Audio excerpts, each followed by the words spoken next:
Бірыңғай жинақтаушы зейнетақы қорының өкілдері шағын және орта бизнестің кәсіпкерлермен кездесті. Семинар Қазақстанның қаржыгерлер клубында өтті. Айта кететін маңызды жайт отандық жинақтаушы зейнетақы қорының басты проблемасы жеке кәсіпкерлер тарапынан қаржының аударылмай отырғандығы. Ал бұл түрлі деректерге сүйенер болсақ, елдің экономикалық белсенді азаматтарының 30-дан 50%-ын құрап отыр. Осыған орай кәсіпкерлер арасында зейнетақы жинақтарын танымал еткен негізгі мәселеге айналып отыр.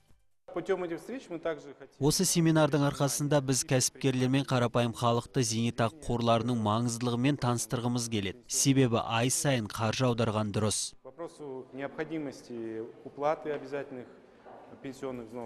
Қазақстанның зейнетақы жүйесі бірнеше рет реформадан өтті. Алайда бұл салымдардың санын арттырып отырған жоқ. Осыған орай қор өкілдері халықпен жиі кездесуді ұйымдастыратын болған.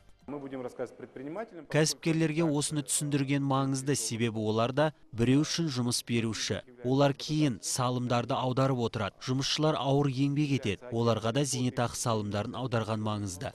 Тамыздың 1-не шаққанда бірыңғай жинақтаушы зейнетақы қорында 10 миллион шоттың бар екендігі белгілі болды.